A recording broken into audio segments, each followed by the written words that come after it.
Pagi. Assalamualaikum warahmatullahi wabarakatuh.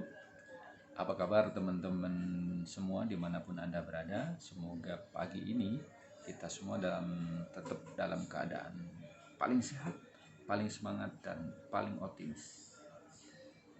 Walaupun kita semua tahu kita masih dalam keadaan di mana kita harus lebih banyak stay at home, social distancing, dan menjaga kesehatan. Teman-teman yang saya hormati, tentu akhir-akhir ini teman-teman semua familiar dengan istilah the new normal. Apa sih the new normal itu? Istilah ini sebenarnya awalnya adalah istilah dalam bidang ekonomi, di mana keadaan ekonomi pasca krisis itu timbul tatanan-tatanan baru dalam bidang ekonomi yang tadinya mungkin itu dianggap tidak biasa dan akhirnya menjadi biasa, maka dibilang the new normal. Nah, namun dalam era COVID-19 ini kita semua dipaksa untuk mengalami the new normal dalam berbagai bidang. Contoh saja apa yang kita alami sekarang, misalnya work from home atau bekerja dari rumah itu tadinya bukan sesuatu yang normal gitu, atau belum banyak orang yang familiar dengan itu. Tetapi saat ini semua orang dipaksa bekerja dari rumah dan itu menjadi new normal. Artinya apa? Kita semua harus menyiapkan perangkat elektronik segala macam, dan yang tentu internetnya harus terjamin.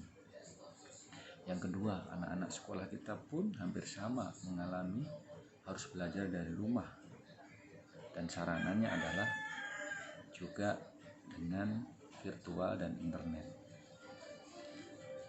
Kita dipaksa meeting juga secara virtual. Ini juga the new normal. Bisa jadi kedepannya orang akan kalau masih bisa meeting virtual, ngapain kita datang ke kantor orang, misalnya seperti itu, dengan berbagai alasan, misalnya karena Jakarta kan macet sekali. Meeting kalau tidak betul-betul misalnya mengambil keputusan harus signing kontrak misalnya, cukup dengan meeting virtual saja misalkan gitu. Itu menjadi new normal saat ini. Kemudian orang yang gaya belanja saat ini, orang dipaksa belanja online.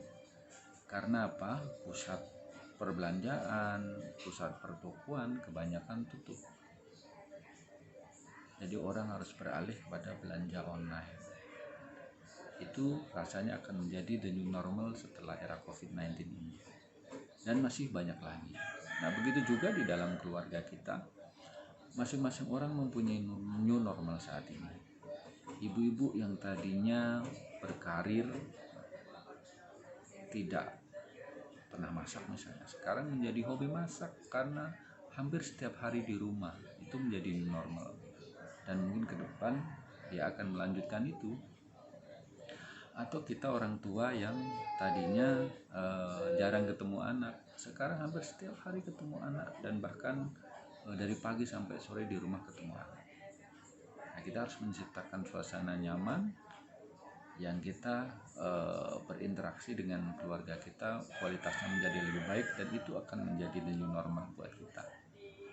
Nah, sekarang mari kita masing-masing mengidentifikasi apa the new normal yang terjadi di dalam keluarga kita masing-masing.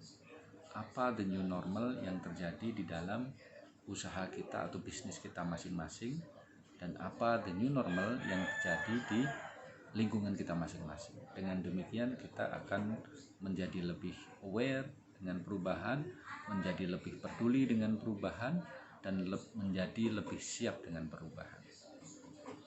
Demikian inspirasi pagi ini singkat yang semoga menggugah kita untuk lebih peduli lagi dengan the new normal yang terjadi di dalam kehidupan kita, di dalam lingkungan kita, dan bisnis kita, dan keseluruhan kehidupan kita yang berubah dikarenakan era COVID-19 ini.